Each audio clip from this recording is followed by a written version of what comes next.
Students, maths में chapter कर रहे हैं हम शेप्स एंड डिज़ाइंस और इसमें हम करेंगे बुक की एक्सरसाइज। हमने ये वाला पेज नंबर किया था 63, हमने पेज नंबर यहाँ तक के क्वेश्चंस हमने किए। नेक्स्ट यहाँ से स्टार्ट करते हैं। Many things around us have straight edge. For example आप अपने आसपास देखते हैं बेटा, बहुत सारी चीज़ें ऐसी होती हैं जिनमें स्ट्रेट एजेस होते हैं। ठीक है, बिल्कुल सीधे एजेस होते हैं। जैसे कि देखिए ये बुक इसमें शो कर रखी है, ये देखिए ये है बिल्कुल स्ट्रेट एज है। इसी तरीके से ये चेयर आप देख रहे हैं, ये देखिए इसके ये स्ट्रेट एज है। आप ये देख रहे हैं, ये देखिए ये काइट, तो इसमें ये स्ट्रेट एजेस हैं।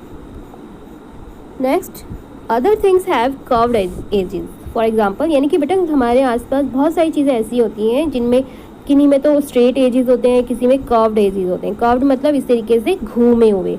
ठीक है, तो ये जो है ये घूमा हुआ एज है। जैसे कि मैंने सिलेंडर में आपको दिखाया था, घूमा हुआ, वो सीधा नहीं होता। ठीक है, सीधा नहीं होता, घुमावदार होता है किनारा। तो अब इसमें बोला गया बेटा, look around you and identify things with straight and curved edges. ठीक है, तो आपको अपने आसपास देखना है और उन चीज़ों के नाम बताने हैं, किन चीज़ों के जिनमें स्ट्रेट एजेस हैं और कर्व्ड एजेस हैं। ठीक है, कोई भी तीन चीज़ों के नाम लिख सकते हैं आप। जैसे कि मैंने इसमें लिखा हुआ है, स्ट्रेट एजेस वाली चीज़ें कौन सी होती हैं? Computer screen, table, book, notepad, wall, ये सारी चीज़ें होती हैं जिनमें स्ट्रेट एजेस होते हैं। अब कर्व्ड एजेस कौन सी होती हैं वो आप खुद लिखेंगे, कोई भी 3 लिखिएगा आप। ठीक है, नेक्स्ट है, do the things with straight edges have corner.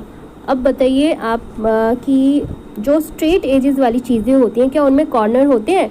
अब जैसे कि आप ये पेपर ही देख रहे हैं, इसमें देखिए स्ट्रेट एज है, तो क्या इसमें कॉर्नर है? बिल्कुल है। ये देखिए ये कॉर्नर है, ये भी कॉर्नर है। इसी तरीके से पीछे जो चीज़ें दिखाई गई हैं, ये देखिए काइट है, इसमें कॉर्नर है, बिल्कुल ये वाला ये वाला। और कॉर्नर क्या होता है? जो कि 2 लाइन्स को जोड़ता है। ठीक है, तो बिल्कुल जो स्ट्रेट एजेस वाली चीज़ें होती हैं उनमें कॉर्नर होते हैं। Then you have to write here yes. Do the things with curved edges have corner. तो अब जो कर्व्ड एजेस वाली चीज़ें होती हैं क्या उनमें कॉर्नर होते हैं? आप देखेंगे कर्व्ड एज है इसका, तो क्या इसमें कॉर्नर है? नहीं। तो आप लिखेंगे no, things with curved edges don't have corner. तो जो चीज़ें कर्व्ड एजेस वाली होती है उनमें कॉर्नर्स नहीं होते हैं। ओके, नेक्स्ट है, try to find things which have both straight and curved edges. अब आपको उन चीज़ों के बारे में बताना है, उन चीज़ों के नाम लिखने बेटा जिनमें कर्व्ड एजेस भी होते हैं और स्ट्रेट एजेस भी होते हैं। जैसे फॉर एग्जांपल मैंने यहाँ पे लिखी हैं 2 चीज़ें लिखी है मैंने, हॉकी, पिज़्ज़ा स्लाइस। अभी इसमें दोनों तरीके के कैसे होते हैं, ये देखिए ये हमारा पिज़्ज़ा स्लाइस है, आप देख रहे हैं इसमें ये स्ट्रेट एज है, ये क्या है? स्ट्रेट एजेस हैं ये। और कर्व्ड एजेस कौन सा होता है? घुमावदार, जो घुमा हुआ होता है, जो कि ये वाला है। ठीक है, ये घुमावदार यानी कि ये कर्व्ड एज है।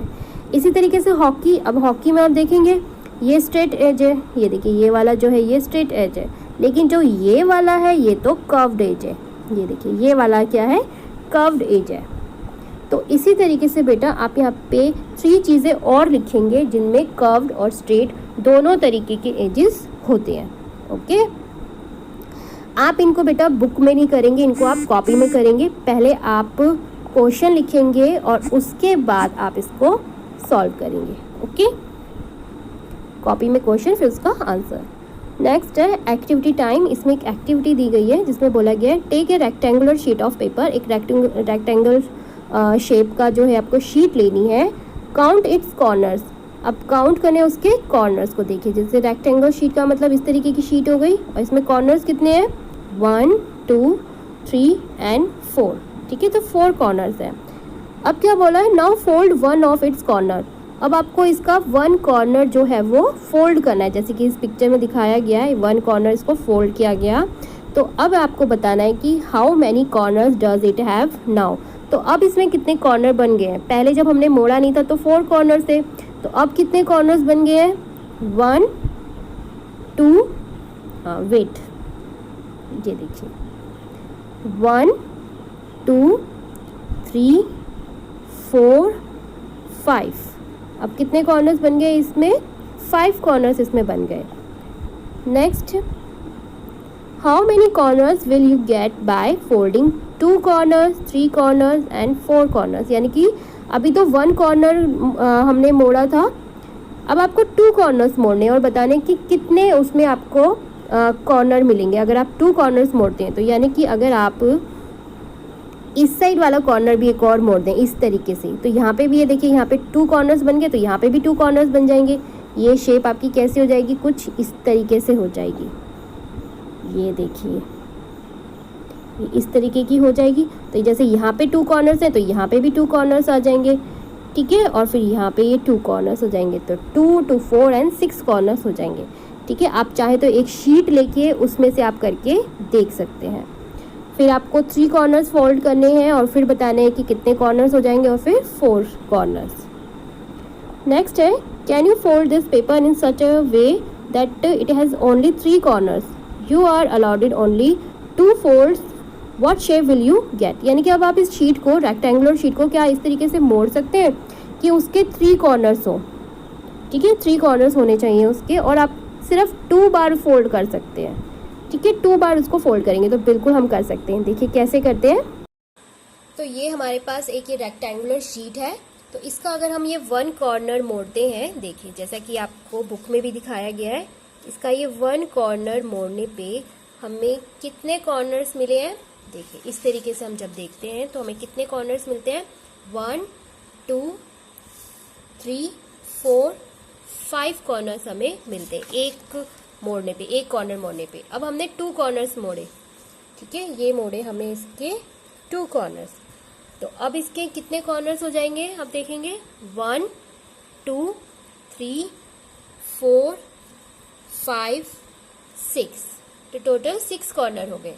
अब हमने एक और कॉर्नर मोड़ दिया, यानी कि हमने 3 कॉर्नर्स मोड़ दिए अब इसके। तो अब कितने कॉर्नर्स हो गए इसके, 1 2 3 4 5 5 6 7 कॉर्नर हो गए। अब एक और कॉर्नर हम मोड़ देते हैं, 4 कॉर्नर्स मोड़ने हमें एंड में, तो ये 4 कॉर्नर भी हमने मोड़ दिया। तो अब कितने कॉर्नर्स हो गए टोटल, 1 2 3 4 5 6 7 8 कॉर्नर्स अब हो गए, ठीक है। अब हमारे पास कितने हो गए, 8 कॉर्नर्स। और यही आपको एक स्क्वायर शीट के साथ भी करना है, ठीक है। ऐसे ही आप स्क्वायर शीट के साथ भी करेंगे तो आपको सेम ही मिलेगा, ठीक है, उसमें आपको सेम ही मिलेगा। अब इसी तरीके से आपको ये एक स्क्वायर शीट लेनी है, और इसमें बोला गया है कि स्क्वायर शीट में देखिए कितने कॉर्नर्स है, 1 2 3 4। अब इसको आप किस तरीके से मोड़े इस शीट को कि आपको इसके जो कॉर्नर्स हैं वो आपको कितने मिले, 4 ही कॉर्नर्स मिले।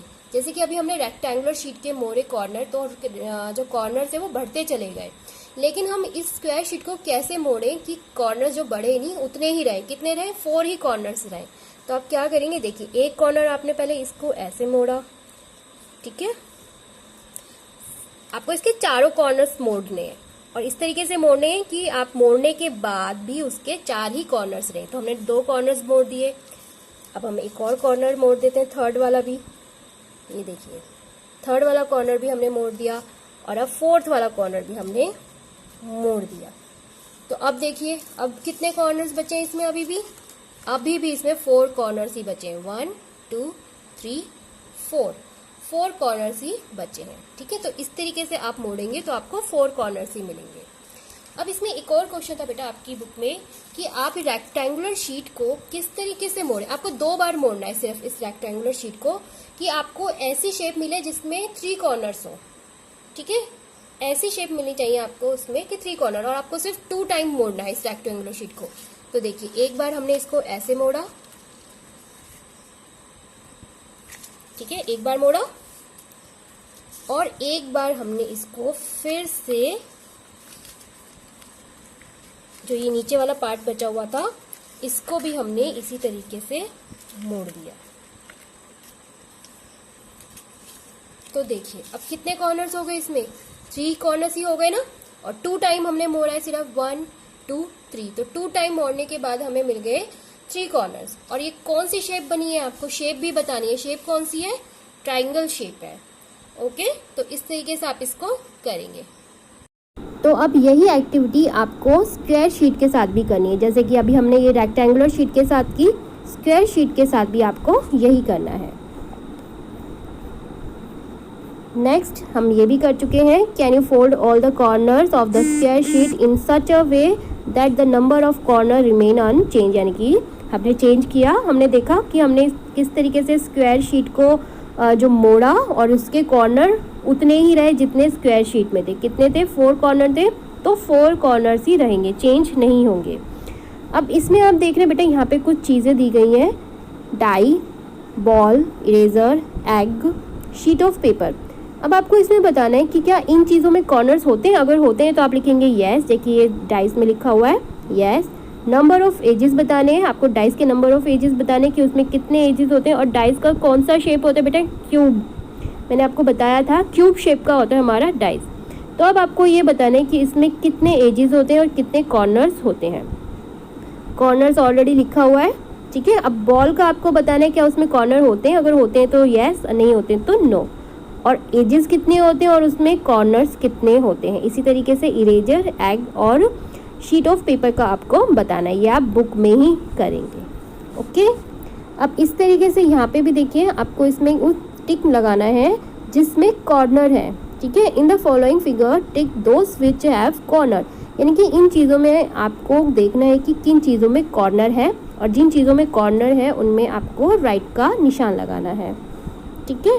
तो ये आपका बेटा आपको करना है, ये आप बुक में ही करेंगे, बुक में ही आप निशान लगाएंगे, ये भी आप बुक में ही करेंगे। Okay, good luck.